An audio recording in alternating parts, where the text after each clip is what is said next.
He wore a badge, carried a gun, pulled people over like any normal cop, but Gerard Schaefer wasn't interested in writing tickets. He was more interested in ropes, nooses, and mutilation.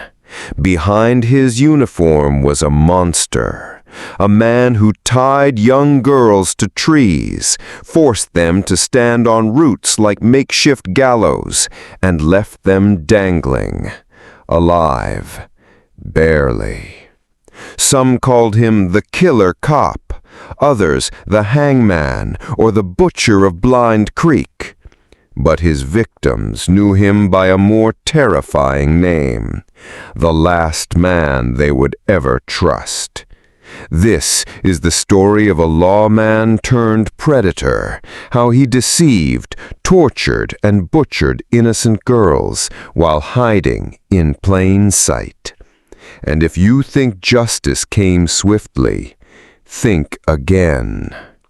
Welcome to Death Row Diaries. Subscribe now and turn on the bell, because the truth is often worse than fiction. By the time authorities realized the kind of evil Gerard Schaefer was capable of, it was already too late.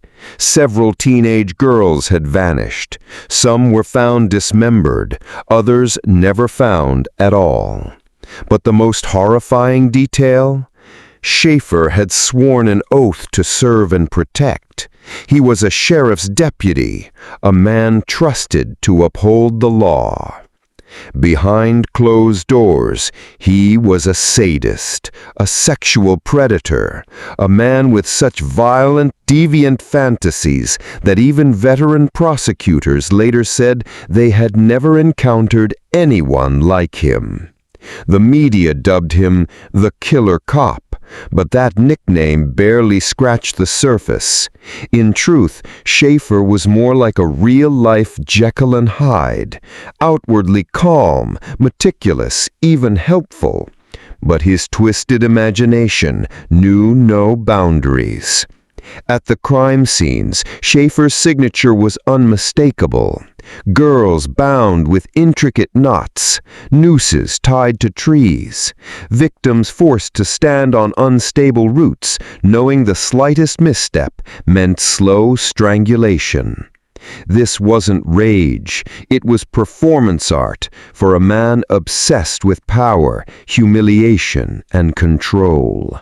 He didn't just kill, he planned, he rehearsed, and chillingly, he wrote it all down. Gerard John Schaefer Jr. was born on March 26, 1946, in Neenah, Wisconsin. The oldest of 3 children, he was raised in a home plagued by instability. His father, a traveling salesman, was emotionally distant and a known alcoholic, the kind of man who tore down more than he ever built. The family moved constantly, from Wisconsin to Tennessee, then to Georgia, and finally to Florida. Schaefer later called his childhood turbulent, and it wasn't hard to see why. He felt neglected, unloved, and always in competition for his father's attention, especially against his younger sister, whom he believed was favored. But it was his relationship with his mother that offered a glimpse into his fractured psyche. Overprotective and doting, she may unwittingly fed into his view that women were either caregivers or objects to be dominated. From a young age, Schaefer gravitated toward the outdoors. He hunted, he fished, he collected guns. To neighbors, he was just another outdoorsy boy. But behind the camouflage was a dangerous fascination. By his teenage years, his thoughts had turned deeply violent. He fantasized about hurting women, especially ones he saw as sluts or whores. These weren't fleeting thoughts, they were consuming. He would tie himself to trees, sometimes wearing women's underwear, simulating hanging until he reached sexual climax through autoerotic asphyxiation. The woods became his fantasy theater. He was a voyeur, a peeping Tom, and a cross-dresser. He didn't fit in with other boys at school. One classmate later recalled always needing to tuck her skirt beneath her legs because Schaefer would do anything to sneak a look. Another said he was always on the outside, looking in. And yet on paper, he looked promising. He played football. He was a good golfer. Teachers described him as intelligent. He graduated in 1964 from St. Thomas Aquinas High School. But appearances would always be Schaefer's greatest weapon. Behind every good impression was a sinister agenda. After high school, Schaefer enrolled at Broward Community College, later transferring to Florida Atlantic University. His initial ambition? To become a teacher. But predictably, that path didn't last long. He married young, tying the knot in 1968 with Martha Fogg, a fellow student. The marriage crumbled within 2 years. She cited extreme cruelty as the reason for their divorce. Friends said he was controlling, obsessed with sex, and emotionally abusive. In the classroom, he was even worse. Schaefer repeatedly tried to inject his moral and political views into his lessons. At Plantation High School, students were taught geography with a side of unsolicited lectures on sex, obedience, and conservative ideals. Complaints poured in. Within months, he was fired. A second teaching stint ended just as badly. His superiors noted his arrogance and lack of subject knowledge. One principal later said he thought he knew everything, but understood nothing about teaching. By 1970, Schaefer realized teaching wasn't the way to control young minds or bodies, but there was another path that offered uniform, power, and authority: law enforcement. He applied to the Wilton Manors Police Department, lying on his application about his teaching record. No one checked. No one saw the red flags. And just like that, the man who fantasized about binding women to trees was now patrolling the streets with a badge. He met his second wife, Teresa Dean, while working security. They married in 1971, and on the surface he seemed happier. But beneath that calm exterior, the fantasies were escalating. His tenure at Wilton Manors lasted only 6 months, not because of incompetence, but because of creepiness. He'd pull over women from minor traffic stops, then use their license plate info to look them up, call them, and ask them on dates. He was dismissed, quietly. And somehow he still got another job. In June 1972, he joined the Martin County Sheriff's Department. Once again, no background checks caught his past misconduct. The badge was back on his chest, the uniform was clean, and Gerard Schaefer was ready to act out his fantasies with deadly consequences. July 21, 1972. 2 teenage girls, Nancy Ellen Trotter, 18, and Paula Sue Wells, 17, were hitchhiking in Stuart, Florida. A man in plain clothes, driving an unmarked car, offered them a lift. He said he was a police officer on undercover duty. Friendly, authoritative, trustworthy. It was Gerard Schaefer. He gave them a lecture about hitchhiking dangers, about white slavery and human trafficking. But then, oddly, he offered to pick them up again the next day and take them to Jensen Beach. And they said yes. The next morning, the girls met him at a bandstand on East Ocean Boulevard. This time, he wasn't in uniform. Still, they got in. They believed him. He was a cop, after all. Instead of taking them to the beach, Schaefer drove into a secluded wooded area near Hutchinson Island. He talked more about how dangerous hitchhiking was. Then, without warning, he pulled a gun, handcuffed them, gagged them, and marched them into the forest. What followed was something straight out of a horror film. Schaefer tied each girl to a tree, legs bound, nooses wrapped around their necks, connected to high branches. Their feet were forced onto narrow roots, barely wide enough to support them.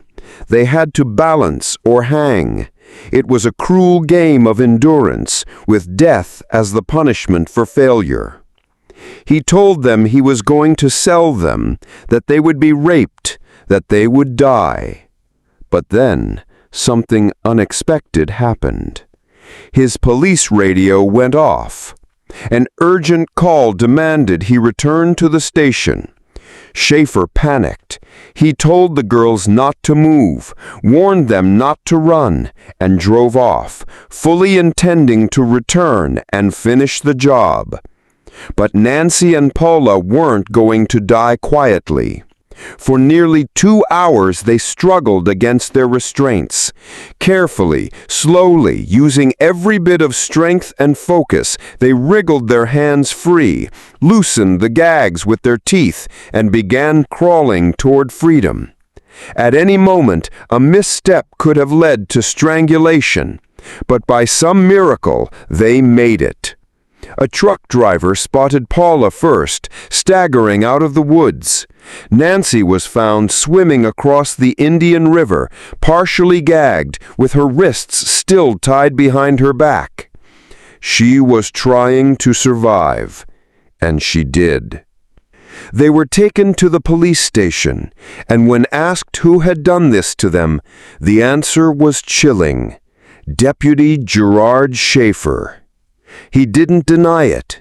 Instead, he called his superior and admitted, "I did something foolish. You're going to be mad at me."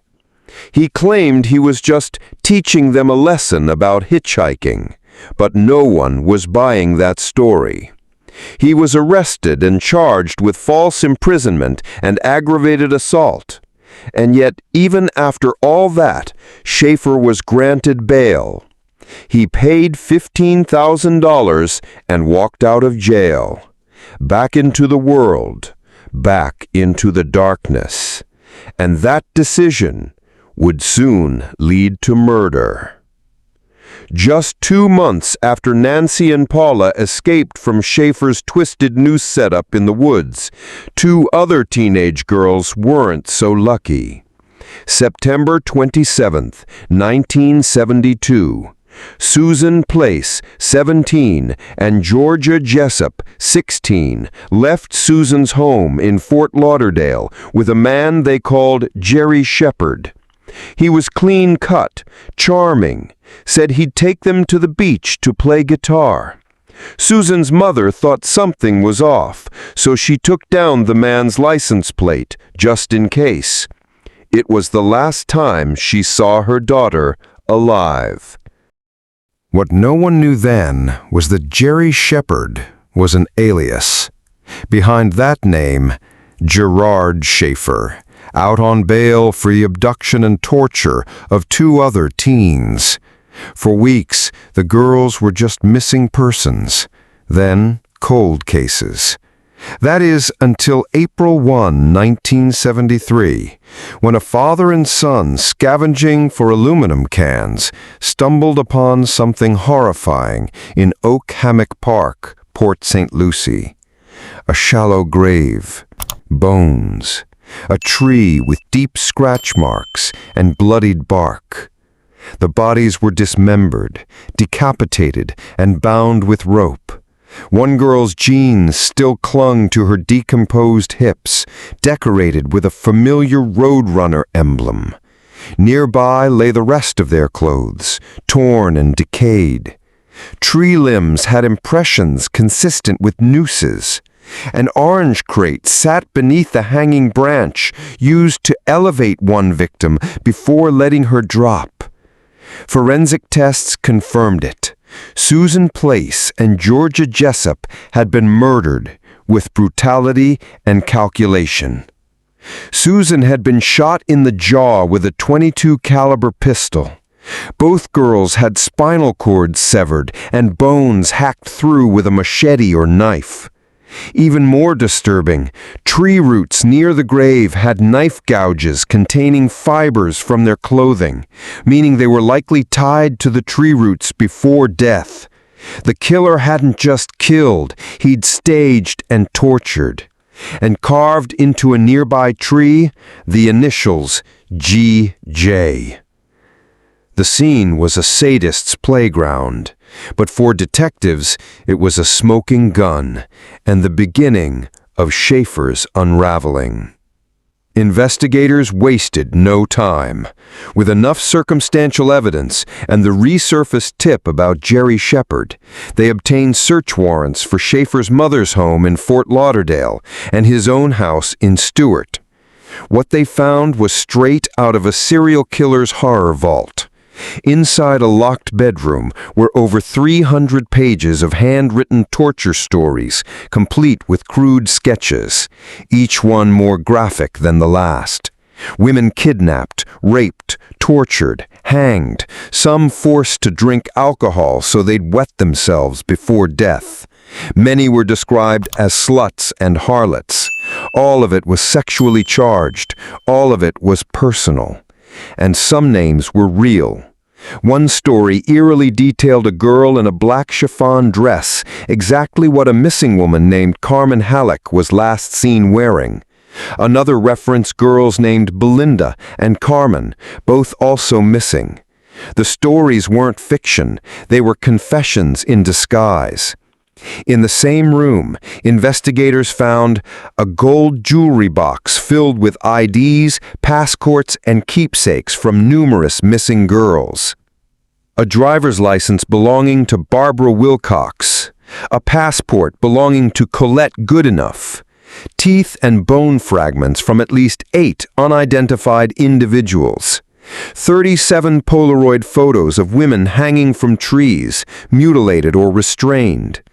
In one photo, Schaefer appeared dressed in women's clothing, posing as his own victim, smeared with filth and pretending to be hanged. Also recovered knives, firearms, rope, spent and live cartridges. Porn magazines where images had been doctored, nude women shown bound, gagged, or bleeding.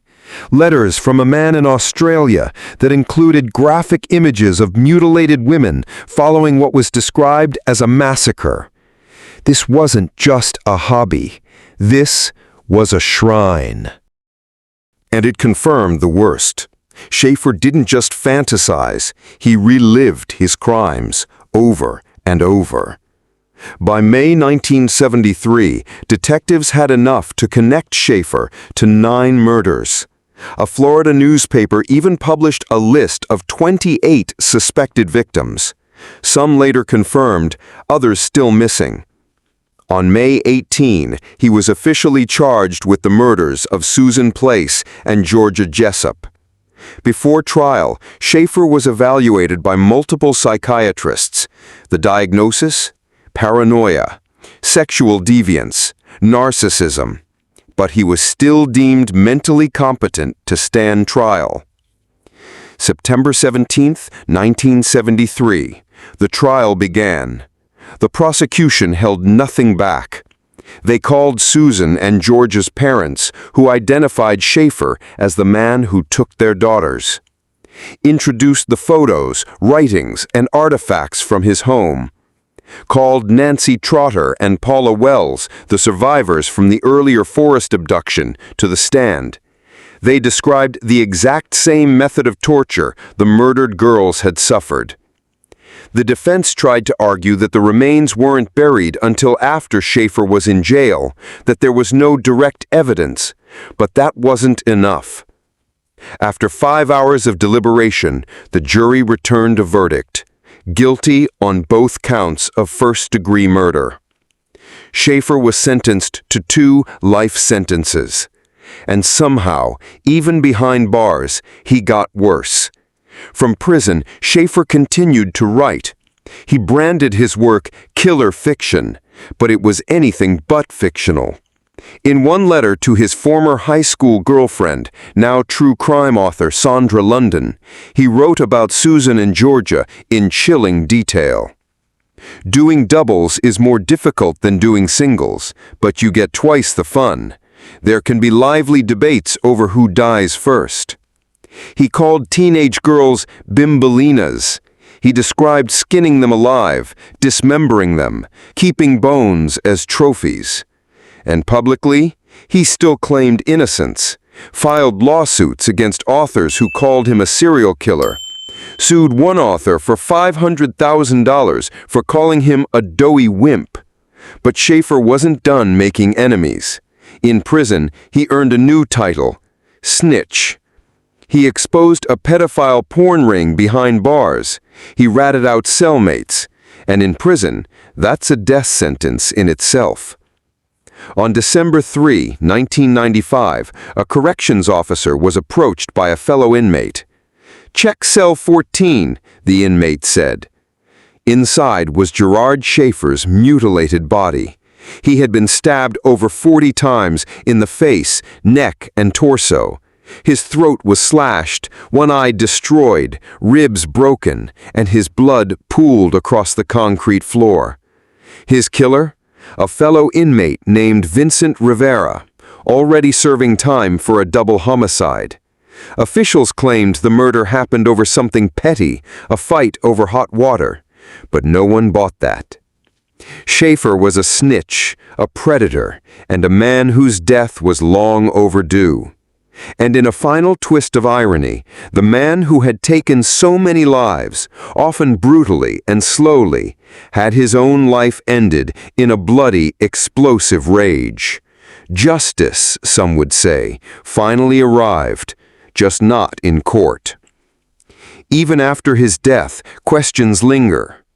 How many victims were there really? Schaefer once bragged he was worse than Ted Bundy, claimed he'd killed over 30 women. He even mocked Bundy, calling him a tyro, a novice in the murder world. Some believe he started killing in 1966. Others place his first murder in 1969. Either way, too many young women disappeared in areas Schaefer had lived, worked, or traveled through. Some of his alleged victims, Lee Bonadiez, a former neighbor. Her skull was found with 3 bullet holes. Carmen Halleck, last seen wearing the same black chiffon dress Schaefer wrote about. Deborah Sue Lowe, 13, disappeared on her way to school.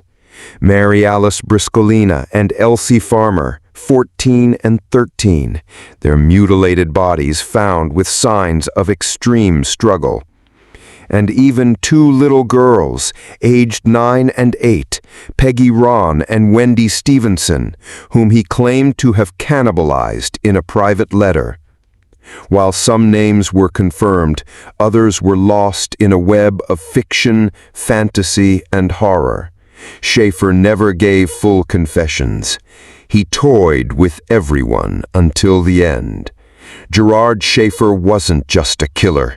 He was a monster in uniform, a man who used trust, authority, and power to lure his victims. His badge wasn't a symbol of protection. It was a trap. He died the way he lived, alone, hated, and bleeding. But the real tragedy? He was stopped too late. Too many girls vanished in his shadow. Some were found in pieces. Others were never found at all. And their families still live with that haunting silence. So now we ask you, how many more victims are buried in Florida swamps, tied to trees, or scattered across history with no names? And how many monsters like Schaefer are still hiding in plain sight, behind a badge, a smile, or a uniform. If this case left you shaken, hit that like button so more people learn the truth about Gerard Schaefer. Don't forget to subscribe to Death Row Diaries. We expose real-life horror and the killers who almost got away with it. And tell us in the comments, do you think the justice system could have stopped Schaefer sooner, or was he always destined to kill?